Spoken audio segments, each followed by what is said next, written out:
So ఏదైనా వెంకట గారు disappointed ఈ మొక్క.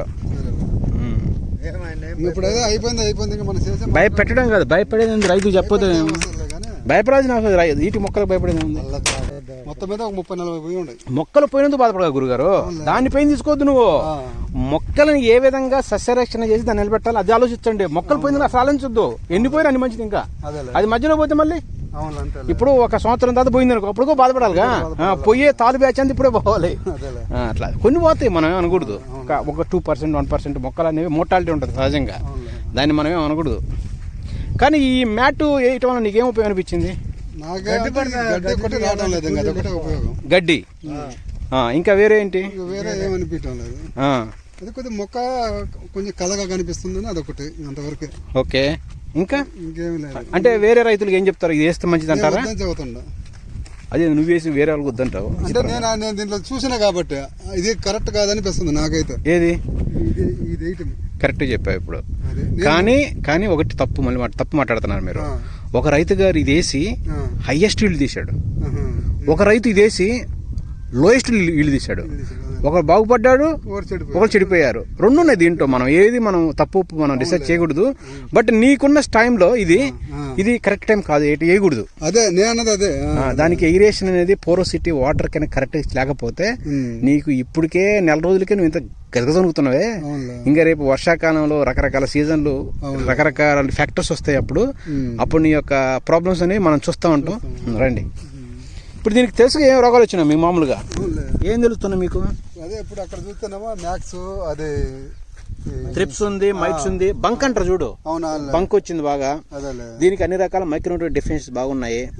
సో దీన్ని నువ్వు నిలబెట్టి కలకల్లాడిగా మెయిన్ ఏంటంటే దీని యొక్క చెట్టు యొక్క కాడ కొమ్మ చాలా వీక్గా ఉంది. దాన్ని మీరు యాక్టివేట్ చేయాలి బాగా. అది మన మెయిన్ మేజర్ స్కోప్. ఈ 1 month మొక్కల్లా కనైతే నాకైతే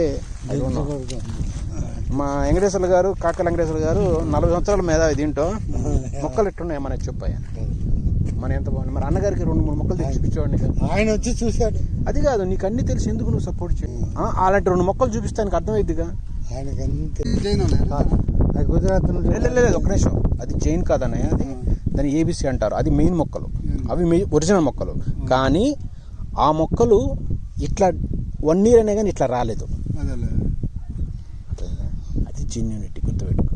ఎప్పుడైనా మన వర్గాలకు చెప్పుకోను, నీకు దేవుడు నీకు హెల్ప్ చేస్తాడు. నాకు కూడా తెలియకపోతే తప్పు ఇది. ఇప్పుడు ఎవరి మీద మనం కోపం చూపించాలి, ఎవరి మీద చూపించలేం. రైతు నాశనం అయిపోతాడు. అర్థమైందా?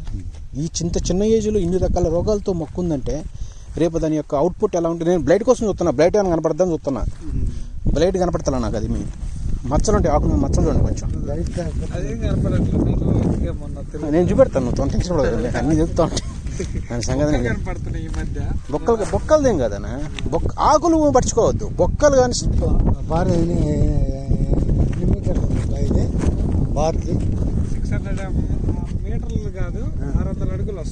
సోదరులారా మీరు గమనించేందంటే రైతు గారు ఏమంటారంటే, నేనైతే రిఫర్ చేయను బాబు, ఈ మ్యాట్ వేసుకోవద్దు,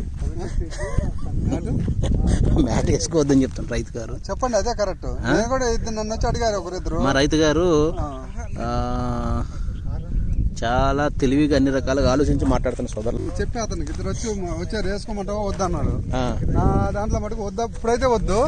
పంట వస్తుంది చూడు అయ్యా, 2 సంవత్సరాలకు పంట వస్తుంది కదా, పంట వేసుకునేటప్పుడు వేసుకుంటే మటుకు బెస్ట్. అదేనండి, అంటే పంట అంటే పూత అయ్యి ఇంకా కాయలు పడే టైంలో అప్పుడు వేసుకుంటే. అంటే మీరు అన్నట్టు ముందే 2 వస్తాయి, అటు ఇటు కలిపి. నీకు తెలుసుగా, నువ్వు అన్ని చూపెడతావు, నీ వరకు ఎట్లా మాట్లాడుతావు, కామెడీ చేస్తావు, నీ తెలియపోవడండి. నా లెక్క ప్రకారం అయితే మటుకు ఫస్ట్ వద్దు, తర్వాత పెద్ద అయిన తర్వాత 2 జాయింట్ చేస్తాం చూడు, అది కరెక్ట్. సో ఎందుకు దానిమ్మ ఎందుకు వేసారు వెంకటనాన్న గారు? ఎందుకు వేసారు దానిమ్మలో? ఏంది అంత ప్యాషన్? ఏంది? ఏదో అందరిని చూసాము. అంటే పిహెచ్డి డిగ్రీ అన్ని రకాలుగా ప్రెసెంట్ ఉండే దాంట్లో ఏదో చేసుకుంటే దీంట్లో పర్వాలేదు అనిపిస్తుంది. అప్పుడు బత్తాయి వేసుకుంటేనేమో మాకేమంతే ముందు బాగానే ఉన్నది, అదేమి చండాలమైన రోగాలు. అంటే బత్తాయి వేసుకొని అందరు ఇంకా ఎడిపోయారంటో అస్సాం పోయినట్టే, లేకపోతే అస్సాం పోయినట్టే. అంటే బత్తాయి వేసుకోవద్దనే మనం రైతులకు చెప్తున్నాం. మనం కూడా రైతులకి ఏంటంటే వాళ్ళకి 4 రూపాయలు సంపాదించేట్టుకు ఉండాలి కానీ వాళ్ళని ఆర్థికంగా ఈ ఏడు మడుకు అందరూ బాగుపడ్డారుగా. దానిమ్మలు అందరూ బాగుపడ్డట్టు ఆల్మోస్ట్. అవునా కదా అయ్యా? అదే కింద ఇరిగింది, అదేదో తగిలింది, దెబ్బ తగిలినట్టు. చిన్న చిన్న ఏం చెప్పా మామూలు సడన్గా అట్లా స్టార్ట్ అయ్యి వస్తుంది. సో దానిమ్మలు వేసి అందరూ 4 రూపాయలు సంపాదించుకోవాలని ఆశపడుతున్నారు. అది కరెక్ట్, అది రైతు అంతేగా. మరి ఎందుకు ఈ రోజుల్లో రైతులు అనే వాళ్ళు వ్యవసాయాన్ని వదిలేసేసి ఏ సిటీకో అటో ఇటో పోయి ఏదో బిజినెస్ పెట్టుకొని ఏదో సంతోషంగా ఉండాలని కోరుకుంటున్నారుగా? వాళ్ళకేం చెప్తున్నారు మీరు? వాళ్ళకంటే ఇప్పుడు ప్రజెంట్ వ్యవసాయం, ఇప్పుడు నేనే ఉండా బిజినెస్ చేసి వచ్చా. ఏ బిజినెస్ చేసి చెప్పండి మీరు? Ice cream business. ఓకే. సంవత్సరానికి 10 లక్షలు మిగిలేయి. Very good. లాక్డౌన్ వచ్చింది. ఓకే. ఊరకుండా లేక ఏం చేద్దామని ఉన్న పొలం ఉన్నది. ఓకే. ఉన్నదంతా ఒక 10 ఎకరాలు బత్తాయి తోట పెట్టా. ఒక 4 ఎకరాలు ఖాళీగా ఉంది కదా అని ఇది తెచ్చేసా. ఓకే. ఇక్కడ వచ్చింది రూపాయి సంపాదించింది ఏం లేదు. ఓకే. ఉన్న డబ్బులు మొత్తం పోగొట్టుకున్నా. ఓకే. అది వ్యవసాయం. మళ్ళీ ఐస్ క్రీమ్ బిజినెస్ పోనుకుంటున్నారా? అంటే ఇది అమ్ముడు పోతే అదే మళ్ళీ నెక్స్ట్ అదే బిజినెస్. ఏది అమ్మితే? ఈ పొలం అమ్మేసా? అచ్చా, ల్యాండ్ అమ్మాలని ఉంది. అంటే ఇప్పుడు అమ్మాలందా ఎప్పుడైనా ఫ్యూచర్ లోనా? ఇప్పుడే వస్తే గిరాకీ ఎప్పుడు వచ్చిందో అమ్మేదే. మళ్ళీ అడిగి మరి ఐస్ క్రీమ్ ఎక్కడ మరి? ఎక్కడైనా చేసుకోవచ్చు. అంటే అదే బెటర్ అంటావు? అదే బెటర్. అంటే నేటి రైతులకి మీరు ఇచ్చే సూచనలు ఏంటంటే వ్యవసాయం అనేది అంత అనుకూలంగా లేదు, అది వేసుకొని అందరు మునిగిపోతున్నారు కానీ తేలిన వాళ్ళు అయితే లేరు. తక్కువ కష్టపడి చేసుకునే వాడికి రూపాయి ఏదో దానికైనా అవుద్ది. ప్రజెంట్ వీటి మీద ఏదో పెట్టి మనం కోట్లు సంపాదిద్దామంటే ఉత్తమ మాటలు. అన్ని పై మాట. పై మాటలు. అవును. సో ఇప్పుడు మరి ఎట్లా మరి నేటి రైతు ఇప్పుడు అందరూ పండించుకుని అందరు బిజినెస్ చేసుకుని ఇక్కడ అన్నం పెట్టేవాడు అంటే ఇంకా ఎవరు ఇప్పుడు మనకు ఒక 4 బస్తాలు కావాలా, మనం ఏదో 10 సెంట్లు బాగా చేసుకోవటము, దాన్ని పండించుకొని తింటాం అంతే. నెక్స్ట్ రాబోయే రోజుల్లో వ్యవసాయం అనేది ప్యాకప్ అనమాట. వ్యవసాయం అనేది చెయ్యరు. రాబోయే రోజుల్లో ఆదాయమే లేనప్పుడు ఏం చేస్తాం? ఎందుకు చేయాలి? ఇప్పుడు 1 సంవత్సరం 2 సంవత్సరాలు అయితే ఇప్పుడు నేను ఇక్కడికి వచ్చి 5 సంవత్సరాలు. 5 సంవత్సరాలకు గాను మనం రూపాయి తిన్నది లేదు. అవును. లేనిపోయిన మళ్ళీ జబ్బులు ఒకటి కొనుక్కొచ్చుకోవటమే. అంటే పెట్టడం సరిపోయింది ఇప్పటివరకు కూడా. అవును. అవును. కాళ్ళ నొప్పులు. అవును. ఒళ్ళు నొప్పులు. అవును. లేని టెన్షన్ పెట్టుకోవటము. ఏం చదువుకున్నారు మీరు? ఇంత బాగా మాట్లాడుతున్నారు. 5వ తరగతి చదువుకున్నాను. 5వ తరగతి ఇన్ని తెలియదు అట్లా బాగా మాట్లాడుతున్నారు. అట్లాగా ప్రజెంట్ కల్చర్ ఇక్కడ మన ఏరియా బాగాలేదు, వ్యవసాయానికి అనుకూలం కాదు. మరి కొంతమంది కోట్లు తీసినా అన్నారు కదా. కోట్లు ఎవరో అది కలిసి ఇప్పుడు ఏదో చెప్పుకోవచ్చు కానీ ఒకవేళ 10 రూపాయలు సంపాదిస్తే నేను 100 రూపాయలు సంపాదించి చెప్పుకునే వాళ్ళు ఉంటారు. అవును. దాని ఇప్పుడు నిజం చెప్పే వాళ్ళు ఉంటారు, అబద్ధాలు చెప్పే వాళ్ళు ఉంటారు. అవును. అన్ని విధాలా ఉంటారు. అవును. మరి వెంకటనారాయణ అన్న, నేటి రైతు ఈ విధంగా కుంగిపోతుంటే మరి మన వర్గాలు కానీ మన గవర్నమెంట్ కానీ మన రైతు మన యొక్క జనాలు ఎందుకు వాళ్ళు కూడా ఎందుకు ఇంత మనం ఇబ్బందులు పడుతున్నాం? రైతు అంటే గొప్ప ఒక చాలా వాల్యుబుల్ అయిన రైతు పని అనేది చేయలేకపోతున్నాం. దాన్ని కూడా మనం చిన్న పనులు చేసుకోవడానికి ఇబ్బంది ఇష్టపడుతున్నాం కానీ కూలి పనులు ఏదో ఒకటి.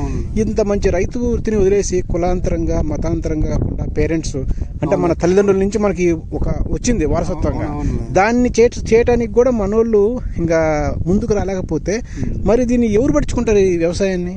వ్యవసాయం అంటే ఇప్పుడు ఏదన్నా ఇప్పుడు ప్రజెంట్ ఏంటంటే వాతావరణమే కలుషితం అయిపోయింది. ముందు అది పండేదాకా మనకు నమ్మకాలు లేవు. అవును. ఇప్పుడు ఆ స్థితికి వచ్చింది వ్యవసాయం. మరి ఎట్లా మరి ఇంకా అంటే దీన్ని బట్టి మీరు ఫైనల్ గా ఏమనుకుంటున్నారు? ఇప్పుడు ఈ దానిమ్మలనే కాదు, ఆ మిర్చనే కాదు, ఆ బత్తాయిలనే కాదు, ఏదైనా సరే వ్యవసాయం అనేది పండదే ఇంకా లేదు. మీరు నాకు అట్ట చెప్పొద్దు. నేను నా నాలెడ్జ్ చెప్తున్నా ఏంటంటే ఎప్పుడు పండుద్ది అంటే నువ్వు టెక్నికల్ గా వ్యవసాయం చేస్తే పండుద్ది. అవును. వ్యవసాయం పండగపోదు. మిషనరీ కావాలా? మిషనరీ, టెక్నాలజీ, నాలెడ్జ్, సైన్స్ ఉంటేనే వ్యవసాయం అనేది పండుద్ది. మన దగ్గర ఇప్పుడు మందు కొట్టేది డ్రోన్ కావాలా? డ్రోన్ టెక్నాలజీ రావాలి. ఇప్పుడు మనకు డ్రోన్ కొనాలంటే మన ఆర్థిక పరిస్థితి బాగాలేదు. అవునవునవును. వాళ్ళకి డబ్బులు పెట్టి కొనుక్కొద్దామా? 4 ఎకరాలు కొడితే 4 ఆర్లు 2400 3000 వాళ్ళకి పోవాలా? అవునవును. అన్నీ అంతే. ఇంకా మనం వాళ్ళకి పెట్టుకుంటే పోతే అంటే మనం ఇన్వెస్ట్ చేస్తూ ఉండాలి. ఓకే. సో ఫైనల్ గా నేను చెప్పేది అంటే వెంకటనారాయణ గారు, అదే పెద్ద దీంట్లో టెన్షన్ ఏం లేదు. నువ్వేమీ అమ్ముకొని అంత బాగా సంపాదించిందంతా కూడా ఈ వ్యవసాయం మీదనే. అదేలేండి. ఇప్పుడు ఈ 24 ఎకరాలు మహారాష్ట్రలో మిర్చి వేసి అక్కడ కష్టపడి తెచ్చిన డబ్బులు అర్థమైంది. అక్కడ కూడా మీరు సంపాదించుకున్నారు వ్యవసాయంలోనే కాబట్టి ఏడ కూడా వస్తాయి. కాకపోతే కొంచెం టైం ఉంది, కొంచెం దీనికి కూడా ఏంటంటే కార్యక్రమాలు ముందు చాలా ఉన్నాయి. అధైర్యపడద్దు రైతులనే వాళ్ళు. కానీ రాబోయే రోజుల్లో వ్యవసాయదారుడే ధనవంతుడు అవుతాడు. కానీ దానికి ఒక టైం ఉంది, దానికి పేషెన్స్ ఉండాలి మనకి. ఇప్పుడు మీరు అన్నట్లు ఇందాక ఏంటంటే టెక్నికల్ గా వ్యవసాయం చేస్తేనే మనకి 4 రూపాయలు మిగులుతుంది. ఇప్పుడు టెక్నికల్ ఉంది, ఇది టెక్నికలే, ఇది టెక్నికలే. నేను డిమోటివేట్ చేయట్లేదు, ఇది టెక్నికలే. కానీ టెక్నికల్ తో పాటుగా టెక్నికల్ వ్యవసాయ కొత్త విషయాలు కూడా మనం దీంట్లో ఇంప్లిమెంట్ చేసుకోవాలి. ఏది స్ప్రేలు కానీ ఫర్టిగేషన్స్ కానీ అన్ని ఇప్పుడు మీరు చేసినందుకు కూడా చాలా టెక్నికల్ గా ఉంది. ఇది మ్యాటేట్ ఇవన్నీ కూడా చాలా బాగుంది. ఇది కొత్త విధానం అంటే చాలా మంది తెలియకపోవచ్చు, బట్ మీరు బాగా తెలుసుకొని చేశారు కాబట్టి మిమ్మల్ని అప్రిషియేట్ చేస్తున్నాం. ఇలాంటి నాలెడ్జబుల్ రైతులు అనే వాళ్ళు సమాజానికి కావాలి. మిమ్మల్ని ఒక 4 చిన్నవాటికి బాధపడి భయపడి ఊరకొద్దు. సో దయచేసి వచ్చిందే వ్యవసాయం నుంచి, అవును, భయపడేది ఏముంది. కాకపోతే ఏంటంటే ఇంకా కొంచెం తగ్గించుకుంటాం అంతవరకే. అదేనండి. కానీ ఈ రోగాలు అనేవి నీకు అసలు అవగాహన లేకపోవడం ఏంటి? ఇప్పుడు మొక్క ఎంత పెద్ద స్టేజ్కి వచ్చిన తర్వాత దానికి ఏం స్ప్రేలు చేయాలి, దానికి ఎలాంటి చేసాము కదా, 2-3 స్ప్రేలు చేసాము. ఇంకా రికవరీ లేదు కదా, రికవరీ తక్కువ ఉంది. అదే కాదు నారాయణ గారు, దీనికి మొక్కలు ఇంకా రికవరీ కాలేదు. అదేలే. ఎంత పెట్టారు? ఇది లెంత్ ఎంత పెట్టారు? 9. ఇది 9 పెట్టారు. ఇది 13.2. ఎంత? 13.2. 13.2 3.2 అడుగులు పెట్టారు. ఇదేమో 9 పెట్టారు. రైట్. కానీ చాలా బాగా చేశారు. ఎకరానికి ఎన్ని మొక్కలు పడ్డట్టు ఇప్పుడు? 300 చిల్లర పడ్డాయి. 300 పడ్డాయా? 330, 320. ఎందుకు అంత తక్కువ పడ్డాయి? అంటే మనం లెంత్ పెంచాం కదా. అంటే ఫ్యూచర్లో మీకు బూమర్తో కానీ దీంతో స్ప్రే చేయాలని ఉంది మీకు? ఉంది. అట్లానే కాదు, దీనికనే కాదు, ప్రజెంట్ దేనికైనా. ఇప్పుడు మిరపై పెట్టుకుందాం, ఇంకొక పైరే పెట్టుకుందాం అంటే టెక్నికల్ గా అన్ని మనం వస్తువులు కొనాలంటే మనం జాలము. అవునవును. అది ఇప్పుడు కనీసం ఇప్పుడు మనిషితో స్ప్రే చేస్తా అంటావా? ఇప్పుడు అంతే, మనిషితో హ్యాండ్ స్ప్రేయర్. హ్యాండ్ స్ప్రే చేస్తే మరి ఎంత పెట్టాక తగ్గించుకోవాల్సింది మీరు? అది మన ఫ్యూచర్ లో చెట్టుకు గాలి అన్ని కరెక్ట్ గా తగలాలి. కరెక్టే, ఇప్పుడు మీరు అన్నది కరెక్టే. ఇది 9 ఫైన్. ఇది ఇప్పుడు మొక్కకి 9 పెట్టారు, మంచిగా ఉంది. దీనికి 13.2 పెట్టాల్సిన అవసరం లేదు. మీరు చేతితో కొట్టుకున్నప్పుడు కొంచెం జరుపుకొని ఇంకొన్ని మొక్కలు నెక్స్ట్ రేపు ట్రాక్టర్ తో కొట్టుకుంటాం కదా ఫ్యూచర్ లో. ఇప్పుడు పెద్ద చెట్లు, ఇప్పుడు చిన్న చెట్లు ట్రాక్టర్ తో కలవదు. ప్రెజెంట్ ఇప్పుడు ఎన్ని ఎకరాలు మొత్తం? 4 16 అంటే మీరు ఎన్ని వేసారు? 1200 వేసారు? 1400 వేసాము. ఓకే, మంచిగా వేసినట్లు లెక్క, మరీ తక్కువ లేదు. మరి అది కూడా మీదేనా? అది అదే ఎకరాలు మీదే కదా? 9 ఎకరాలు మాది. అది అక్కడ మీది అక్కడ ఉందా? మరి అదంతా అది 5 ఎకరాలు 40 సెంట్లు బత్తాయి. సో మొత్తం ఆటోమేటిక్ గా మీకు ఒక 10 ఉన్నట్టు లెక్క ఆటోమేటిక్ గా. అంతే, ఇది మీది కాదు, చిల్లి మీది కాదు. సో మరి అలాంటి వేసినప్పుడు మొత్తం ఒకటి వేసుకోవాలి. కానీ అటు ఇటు సగం ఎందుకు పెట్టుకున్నారు? ముందు వేసాము. ఇది క్రాప్ వచ్చిందా? అదే పోయిన సంవత్సరం వచ్చింది లైట్ గా. దానికి జబ్బులు వస్తున్నాయి. అదే అంటే ఇప్పుడు జబ్బులు వస్తున్నాయి, వదిలేసా. 12 కాడికి పండు. అంటే నేటి రైతుకి ఏంటంటే ఈ యొక్క వాతావరణ ప్రభావితం, అంటే వీటి వలన ఏంటంటే వీటి వలన కొత్త వెదర్స్ మారటం ఇట్లా చేయటం వల్ల నీకు రకరకాల రోగాలు వస్తున్నాయి. దాన్ని కంట్రోల్ చేయడానికి చాలా కష్టంగా ఉంది. ఎలాంటి మందులు వాడినా గానీ మనకి రిజల్ట్ అనేది రావట్లా. పేరు బంక మరీ పీడిస్తుంది. అదే మీకు బాగుంది, బంక ఎక్కువ కనబడుతుంది. పేరు బంక దానికైనా నా జీవితాన్ని అదే పాడు చేసింది. అంతే అంటారా? ఇప్పుడు బత్తాయికి అసలు ఎప్పుడు చూడాలి. ఇంత ముందు ముదురు తోట ఉంది మాది. అప్పుడు అసలు మీకు అందుబాటులో మందులు మంచిగా ఉన్నాయా? ఉన్నాయి. ఇప్పుడు మన అన్ని మన ఏం కొట్టారు పేరు బంక? మీరు కాన్పిటార్ కొట్టా, థయోమిజాన్ కొట్టా, నుంచి ఇంకా దనుక వాళ్ళది ఒకటి దానికి బదులు ఇచ్చాడు. 3 మందులు దానికి. ఇప్పుడు 3 పవర్లు చేశా దీనికి. అంటే మీరు అనేది ఏంటంటే రైతుకి అన్ని రకాల మందులు అందుబాటులో ఉన్నా గానీ మనం వర్క్ చేసినా గానీ అది మనకి ప్రకృతి పరంగా మనకి సపోర్ట్ చేయలేదు. సో అది మీ యొక్క మెయిన్ ఫైనల్ జడ్జిమెంట్ అన్నమాట. రిసిప్ట్ ఇవ్వరు, అది నేరం అండి. అది నేరం. ఇక్కడ సిద్ధాంతాలు అది. అంటే ఎందుకు సిద్ధాంతం అట్లా? అంటే కొత్త సిద్ధాంతాలు ప్రతి ఒక్క మందుల కొట్టుకు బిల్లు పెట్టాలి లెక్క. మహారాష్ట్రలో 10 రూపాయల ఎలుకల మందు కొంటే వాడు బిల్లు చింపిస్తాడు చేతికి. ట్రూ, అది నేను చూసాను, గమనించాను. అది గమనించావా? ఇక్కడ మనకు లేదా? మహారాష్ట్ర ఎక్కడ? మహారాష్ట్ర చంద్రపూర్ డిస్ట్రిక్ట్. చంద్రపూర్ దగ్గర ఇంకో ఊరేంది? రాజూరు డిస్ట్రిక్ట్. రాజూరులో చంద్రపూర్ డిస్ట్రిక్ట్ లో రాజూరు తాలూకా. మామూలు అసీబాబాద్ అని తెలంగాణ బార్డర్. అటు వచ్చారా? అటు ఈ రూట్ కాదు, ఆ రూట్. నువ్వు బళ్ళారి అనుకుంటావు. మీరు అటు పోయారు? మేము అటు బళ్ళారి. మా జీవితం అంతా అక్కడే ఉన్నది. చాలా దూరం వెళ్ళారు మీరు. అవునవును. అది బాగా చేయాలి. మనం చెప్పండి. అది నువ్వు నువ్వు ఊరికనే నువ్వు మెలకువలు చెప్తా ఉండు. మెలకువలు చెప్పే కాదు ఇది, దీనికి ఎవరు చాలా చేయాలి దీనికి. అట్లా మెలకువలు చెప్తే ఇంకేమో అందరూ పండించుకోపోయారు, కోట్లు దంపైపోయారు. దీనికి చాలా ప్రోగ్రామ్ ఓట్లు వస్తాయని మనం వేయలేదు. కాకపోతే ఏంటంటే మనకు ఇప్పుడు మన కోట్లు రాబల్లా ఎకరాకు 2 లక్షలు, 1 లక్ష రూపాయలు మిగిలినా మనం చాలు.